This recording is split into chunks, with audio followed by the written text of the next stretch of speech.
देवाला आडवायचं. देवा काय कर आता, देवा ऐसे करी जेणे अंतरी समाधान. अभिमानाने राक्षस पुत्रास देताती, निवडून या दुर्जना आम्हा दिना राखावे. मग कर्माच्या कसा करणे अवघड आहे. मग कर्मातून सुटका होत नाही, मनातले संदेह जात नाही. मग देवाला विनंती आहे. मग देवानं घरोघर जाऊन काय काम केलं हे केलं. गोकुळातल्या गवळणीच्या घरी जाऊन देवानं त्यांचं जे काही त्यांच्या जन्माला कारण असणारं कर्म आहे, बरं वाईट कर्म आहे, त्या सगळ्या कर्माचा नाश केला. त्या गवळणीला वाटायचं की यानं माझ्या घरी यावं, कृष्णाने माझ्या घरी यावं. मग देव तिच्या मनातला भाव जाणून त्या गवळणीच्या घरी जायचे आणि घरी जाऊन काय करायचे तर त्या मडक्यामध्ये पाहायचे, अरे आंबट आहे. मग आंबट आहे म्हणलं की लगेच त्याच्याजवळ ते दंड असायचा, लगेच फोडून टाकायचा. वाईट कर्म आहे त्याचा नाश करून टाकला, चांगला आहे ते खाऊन घेतलं. उलंडिले संचित येणे भक्ती नवनीत, भक्तीले नवनीत येणे भक्तीले नवनीत. उलंडिले संचित येणे भक्तीले नवनीत, भक्तीले नवनीत येणे भक्तीले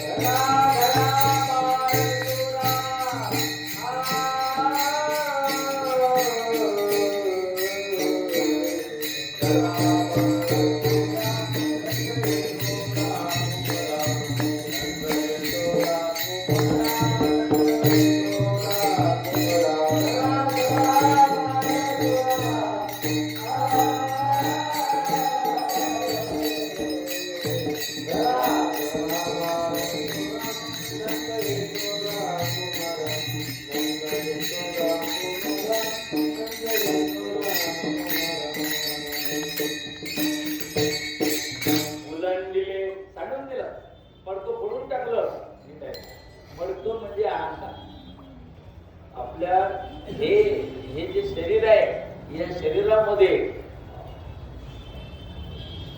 हा जो घट आहे, मग देहाभिमान, हा देहाभिमान म्हणजे मडकं लय दिवसाच आहे.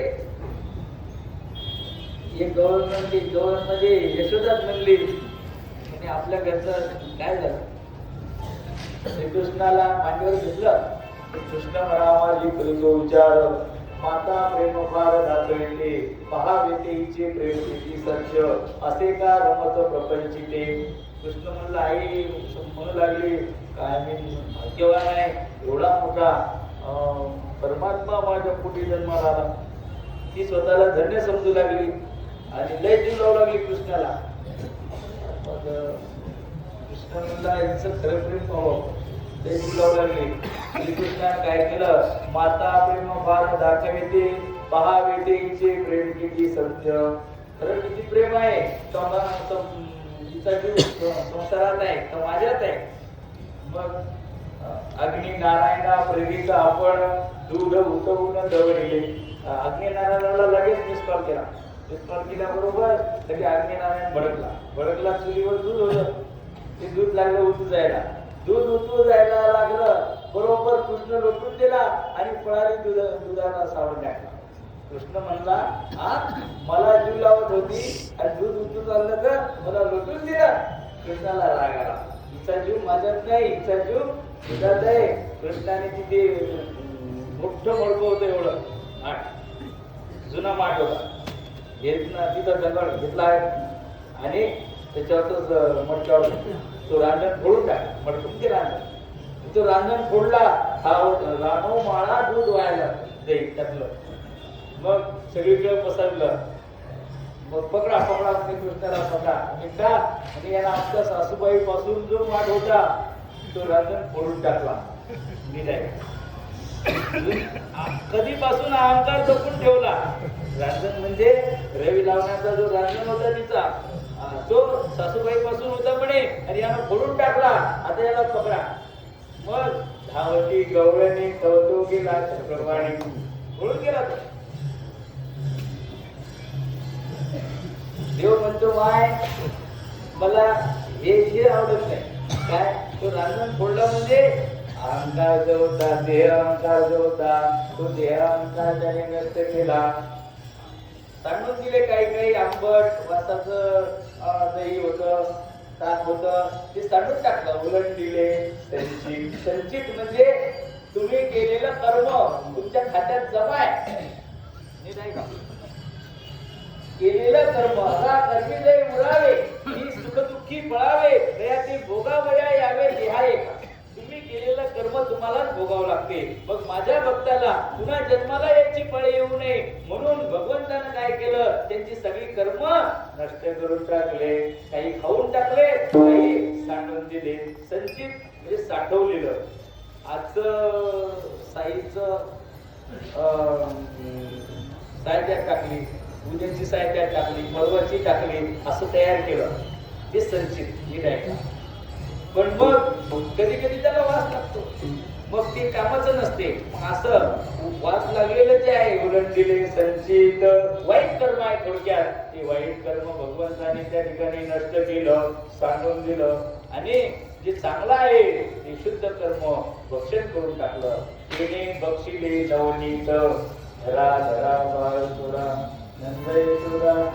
याचा अर्थ हा आहे की तुमच्याच्याने या गोष्टी शक्य नाहीत. मग देवाला बोलवा आणि देवाला बोलून सांगा की आमच्या हृदयामध्ये हे साठवलेले जे काही स्वभाव आहेत, आमच्या ज्या वाईट सवयी आहेत, आमचे वाईट कर्म आहेत, ते नष्ट करून टाक. मग काय होईल?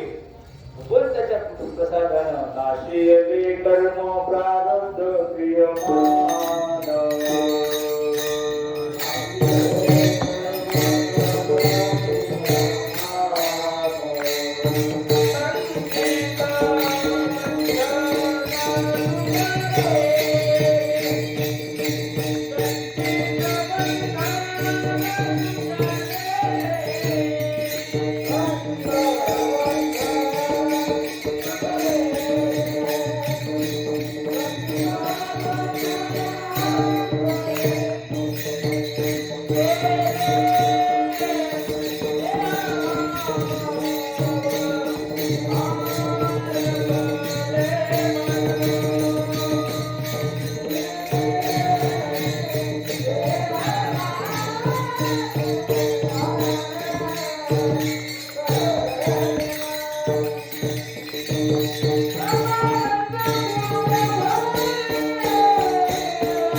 नाशिले कर्म.